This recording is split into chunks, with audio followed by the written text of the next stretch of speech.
নমস্কার বন্ধুরা, পম্পার কিচেনে আপনাদের সকলকে স্বাগত। আজ আমি ময়দা দই দিয়ে অপূর্ব স্বাদে একটা মিষ্টি কটকটি বা মিষ্টির রেসিপি আপনাদের সাথে শেয়ার করব। এই মিষ্টিটা দেখতে ভীষণই সুন্দর হয়, শুধু দেখতে নয়, খেতে হয় অসাধারণ। একবার খেলে দেখবেন বারবার বানাবেন। বাচ্চা থেকে বড় সবাই ভীষণ পছন্দ করবে আর খুব মজা করে খাবে। তাহলে চলুন দেরি না করে আজকের এই অপূর্ব স্বাদের মিষ্টি বা মিষ্টি কটকটির রেসিপিটা দেখে নেওয়া যাক। আজকে যে মিষ্টিটা বানাবো তার জন্য দেখুন এই কাপটা মাপ করে সমস্ত উপকরণ আমি ব্যবহার করব। এই কাপের মাপ করে এখানে দেখুন আমি হাফ কাপ টক দই নিয়েছি। তো এখানে আমি হাফ কাপ টক দই প্রথমে দিয়ে দেব। এর মধ্যে ব্লেন্ড করে নেওয়া চিনি দিয়ে দেব 2 চামচ। এই 2 চামচ দিয়ে দিলাম। এবার দইয়ের সাথে চিনিটাকে একটু ভালোভাবে এইভাবে আমি নাড়াচাড়া করে মিক্স করে নেব। খুব সুন্দর করে এটাকে কিন্তু নাড়াচাড়া করে ব্লেন্ড করে নেবেন, তাতে করেই সুবিধা হবে। আপনারা চাইলে মিক্সির জারের মধ্যে দিয়েও এটাকে খুব সুন্দর করে ব্লেন্ড করে নিতে পারেন। তো মিক্সির জারের মধ্যে না দিয়ে হাত দিয়ে এইভাবে করে নিলেও হবে। সমস্ত উপকরণ দেখুন খুব সুন্দর করে আমি ব্লেন্ড করে নিয়েছি। প্রথমে যে কাপটা আমি দেখালাম সেই কাপের মাপ করে 1 কাপ আমি এখানে ময়দা দিয়ে দেব। হাফ কাপ দইয়ের জন্য 1 কাপ ময়দা এখানে অ্যাড করতে হবে। দিয়ে দেবো বেকিং সোডা, এই চামচের 4 ভাগের 1 ভাগ, অল্প করেই দিতে হবে, খুব বেশি দেওয়ার দরকার নেই। যতটা বেকিং পাউডার দিয়েছি তার অর্ধেকটা এখানে খাবার সোডা বা বেকিং সোডা দিয়ে দেব। এবার এই টক দইয়ের সাথে ময়দাটাকে আমি খুব সুন্দর করে মেখে নেব। এখানে কিন্তু জল ব্যবহার করবেন না। যদি মনে হয় যে জলের একটু প্রয়োজন আছে অল্প একটু ব্যবহার করতে পারেন, তবে চেষ্টা করবেন মিশ্রণটাকে এই দই দিয়ে মেখে নেওয়ার। তাতে করে আজকে যে মিষ্টিটা বানাবো একদম পারফেক্ট হবে। আর এই মিষ্টিটা কিন্তু জল ছাড়া এইভাবেই বানাতে হয়। তো যাই হোক, এবার এটাকে একদম মোলায়েম সফট করে আমি মেখে নেব। আর মিশ্রণটাকে কিন্তু একদম নরম করে মাখতে হবে। দেখে বুঝতেই পারছেন হাতের মধ্যে এরকম চিটচিটে করে লেগে যাবে। তো এটা মাখার পর দেখাচ্ছি এটা কেমন করে মাখলে আজকের মিষ্টিটা একদম পারফেক্ট হবে। তো খুব সুন্দর নরম সফট একদম মোলায়েম করে মেখে নেব। দেখুন মিশ্রণটাকে আমি একদম মোলায়েম সফট করে মেখে নিয়েছি। দেখে বুঝতেই পারছেন কতটা আমি একদম নরম করে মেখেছি। হাতের মধ্যে দেখুন এইভাবে লেগে যাচ্ছে। এইভাবে একদম নরম সফট করে মেখে নিতে হবে। এখানে এক্সট্রা করে তেল বা ঘি দেওয়ার প্রয়োজন নেই, জাস্ট দই দিয়ে মেখে নিলেই হবে। এবার মিশ্রণটাকে আমি 10 মিনিটের জন্য রেস্টে রেখে দেব। আর এই মিষ্টিটা বানানোর জন্য একটা শিরার দরকার। এবার আমি শিরাটাকে বানিয়ে নেব আর এটাকে ঢাকা দিয়ে 10 মিনিটের জন্য রেস্টে রেখে দেব। এবার দেখুন একটা শিরা বানিয়ে নেব। তার জন্য কড়াটাকে বসিয়ে দিয়েছি আর এর মধ্যে দিয়ে দেবো এই কাপের মাপ করে 1 কাপ চিনি। 1 কাপ চিনির জন্য হাফ কাপ জল ব্যবহার করব। এবার এখানে দিয়ে দেবো 2টো এলাচ। এলাচ দুটোর মুখ আমি চিড়ে নিয়েছি।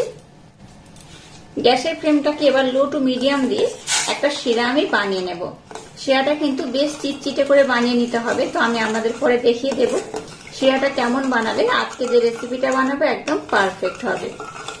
গ্যাসের ফ্লেমটাকে প্রথমে একটু লো টু মিডিয়াম দিয়েছিলাম, তারপর লো করে শিরাটাকে বানিয়ে নিয়েছি। আর শিরাটার ঘনত্ব আমি আমাদের দেখিয়ে দেব।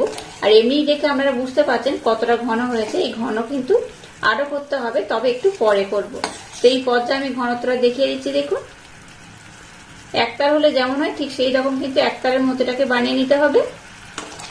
এবার আমি গ্যাসটাকে বন্ধ করে এটাকে ঢাকা দিয়ে রেখে দেব, কারণ এই শিরাটাকে ঘন আমি আবার একটু পরে করব। এই মুহূর্তে আমি একতার করে রেখে দিলাম। শিরাটাকে আমি বানিয়ে নিয়েছি আর মিশ্রণটাকে আমি রেস্টে রেখে দিয়েছিলাম। মিশ্রণটা দেখুন আগে থেকে বেশ আরো সফট হয়ে গেছে আর অনেকটা কিন্তু ফুলে গেছে, দেখে বুঝতেই পারছেন। আবার এটাকে আমি খুব সুন্দর করে আরেকবার মেখে নেব। এবার দেখুন মিশ্রণটা থেকে আমি অল্প একটু দই ভাবে নিয়ে নিয়েছি। অল্প অল্প করে নেব, এটাকে খুব সুন্দর করে আমি বেলে নেব। তো প্রথমে দেখুন হাত দিয়ে এইভাবে একটু আমি বড় করে নেব। 2 হাত দিয়ে কিন্তু যতটা বড় করা যায় ঠিক ততটা আমি বড় বড় করে নেব। আর একটু পাতলা করে বেলবো, খুব পাতলা নয় আবার খুব মোটা নয়, একটু মিডিয়াম করে বেলে নেব আমি। এবার দেখুন উপর থেকে একটু ময়দা আমি এইভাবে দিয়ে দিলাম। এবার আলতো করে এটাকে আমি বেলে নেব। খুব প্রেসার দিয়ে নয়, জাস্ট আলতো করে এটাকে বেলে নিলে হবে।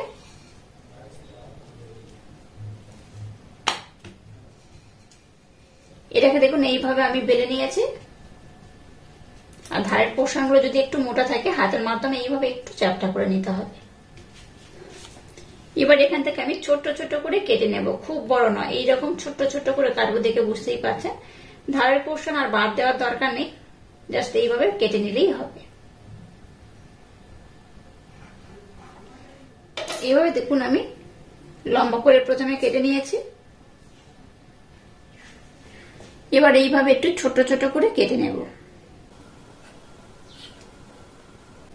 যেগুলো বড় সেটাকে আমি 2 টুকরো করে নেব।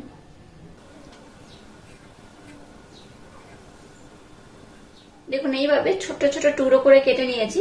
আপনারা চাইলে কিন্তু একটু ছোট বড় করতে পারেন, তবে আজকে যে মিষ্টিটা বানাচ্ছি বা আজকে যে রেসিপিটা বানাচ্ছি তার জন্য কিন্তু একটু এরকম ছোট ছোট করে কাটলে দেখতে বেশি ভালো হবে। তো যেগুলো লেগে রয়েছে একবার এরকম ছুরি দিয়ে করে নেবেন, তাতে করে খুব ভালোভাবে কিন্তু এটা বানানো হয়ে যাবে। আর এগুলো যখন ভাজবো দেখবেন ফুলে ডবল হয়ে যাবে। তাই এইভাবে ছোট ছোট করে আমি কেটে নিয়েছি। আর সমস্ত মিশ্রণ দিয়ে এইভাবে আমি প্রথমে খুব সুন্দর করে বানিয়ে নেব। এই দেখুন কতটা সুন্দর হয়েছে, দেখে বুঝতেই পারছেন। চলুন এবার এগুলোকে আমি ভাজতে বসিয়ে দেব, তারপর আবার আমি খুব সুন্দর করে আরো কিছু বেটে নেব। এবার দেখুন গ্যাসটাকে জেলে দিয়ে একটা কড়ার মধ্যে তেল দিয়ে বসিয়ে দিয়েছি। আর তেলটাকে আমি মিডিয়াম গরম করেছি, খুব নয়, একদম হালকা মিডিয়াম গরম করতে হবে। এবার দেখুন যেগুলো বানিয়েছি তেলের মধ্যে দিয়ে দেব। তেলের মধ্যে দিলেই বুঝতে পারবেন, দেখুন একটু হালকা বুদবুদ উঠছে, তার মানে জানবেন তেলটা একদম পারফেক্ট গরম রয়েছে। এইভাবে আমি সবগুলো তেলের মধ্যে দিয়ে দেব। এগুলো দেওয়ার পর কিন্তু হাত দেওয়ার দরকার নেই, অটোমেটিক এগুলো তেলের উপরে ভেসে উঠবে।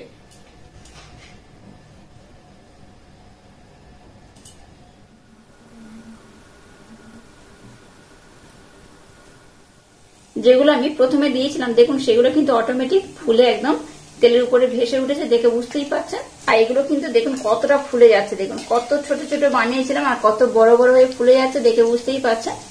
এটা দেখতে যেমন সুন্দর হয় খেতে কিন্তু তেমনই অপূর্ব অসাধারণ। যখন এগুলো ফুলে যাবে তখনই কিন্তু একটু নাড়াচাড়া করে দিলেই হবে। আর সবগুলো দেখুন তেলের উপরে ভেসে উঠেছে। গ্যাসের ফ্লেমটাকে এবার একদম লো করে উল্টে পাল্টে একটু হালকা লাল লাল করে ভেজে নেব। খুব যেমন লাল করব না, আবার খুব সাদাও থাকবে না, এইভাবে এগুলোকে আমি ভেজে নেব। আর প্রত্যেকটা দেখুন কতটা ফুলে গেছে, এই দেখুন। গ্যাসের ফ্লেমটাকে লো রেখে এবার এটাকে আমি একটু হালকা লাল লাল করে ভেজে নেব।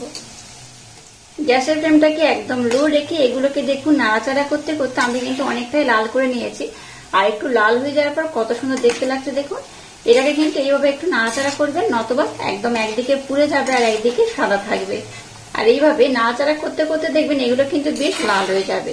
তো খুব বেশি কিন্তু লাল করার দরকার নেই, একটু হালকা এরকম লাল লাল হবে, এবার উঠিয়ে নিলেই হবে।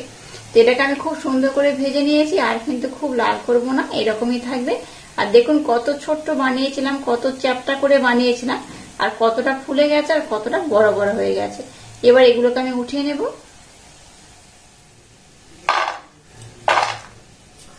এটাকে দেখুন আমি কিন্তু উঠিয়ে নিয়েছি। এবার একদম গরম অবস্থা সেটার মধ্যে দেব না, 2 মিনিটের জন্য আমি একটু ওয়েট করে যাব। 2 মিনিট পরে দেখবেন এটা কিন্তু একটু ঠান্ডা হবে, তখনই এটা আমি শিরার মধ্যে দেব। গ্যাসের ফ্লেমটাকে আবারও আমি একটু লো করে দিয়েছি, দিয়ে আবার শিরাটাকে বসিয়ে দিয়েছি। দেখুন শিরাটা কিন্তু আগের থেকে আরেকটু ঘন হয়ে গেছে।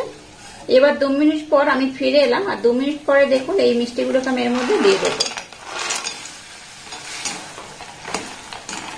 গ্যাসের ফ্লেমটাকে এবার লো টু হালকা মিডিয়াম দিয়ে এগুলো শিরার মধ্যে এইভাবে দিয়ে কিন্তু নাড়াচাড়া করে নেব। এইভাবে নাড়াচাড়া করতে করতে দেখবেন এটা কিন্তু একদম শুকনো শুকনো হয়ে যাবে। তো ওইভাবেই আমি এটাকে বানিয়ে নেব। এটাকে আপনারা মিষ্টি কটকটিও বলতে পারেন, আবার মিষ্টিও একরকম বলতে পারেন। বাচ্চা থেকে বড় সবাই ভীষণ আকৃষ্ট হবে আর খুব মজা করে খাবে। গ্যাসের ফ্লেমটাকে হাই দেবেন না, লো টু হালকা মিডিয়াম দিয়ে এই প্রসেসটা করবেন, তাতে করে আজকে যে মিষ্টিটা বা যে মিষ্টি কটকটি বানাচ্ছে একদম পারফেক্ট হবে। এইভাবে একটু কন্টিনিউ নাড়াচাড়া করবেন, তাতে করে দেখবেন এই মিষ্টিগুলো একটু নরম তো হয়ে যাবে আর একটু কিন্তু শুকনো হয়ে যাবে। দেখুন গ্যাসের ফ্লেমটাকে একদম লো দিয়ে এটাকে আমি খুব সুন্দর করে বানিয়ে নিচ্ছি। আর দেখুন আস্তে আস্তে কিন্তু এই চিনিগুলো একদম শুকনো হয়ে যাচ্ছে, আর এই মিষ্টিগুলোর গায়ে বা এই কটকটিগুলোর গায়ে দেখুন খুব সুন্দরভাবে কিন্তু একদম লেগে যাচ্ছে। এইভাবে আরেকটু আমি নাড়াচাড়া করে নেব। দেখুন সবগুলোকে আমি খুব সুন্দর করে বানিয়ে নিয়েছি আর ঠান্ডা করে নিয়েছি। এটা কত সুন্দর দেখতে হয়েছে দেখুন। এটা দেখতে যেমন সুন্দর হয়েছে, এটা খেতে তেমনই অপূর্ব, অসাধারণ। এইভাবে একবার হলো ট্রাই করবেন, বাচ্চা থেকে বড় সবাই ভীষণ পছন্দ করবে আর খুব মজা করে খাবে। আর দেখুন কতটা অপূর্ব হয়েছে। এগুলো কিন্তু ভীষণ মুচমুচে হয়, আওয়াজটা শুনে বুঝতেই পারছেন। এই দেখুন। তো যাই হোক, আজকের এই অপূর্ব স্বাদের রেসিপিটা যদি আপনাদের ভালো লাগে তাহলে চ্যানেলটাকে লাইক, শেয়ার, কমেন্ট এবং সাবস্ক্রাইব করবেন আর পাশে থাকা বেল আইকনটা প্রেস করে দেবেন।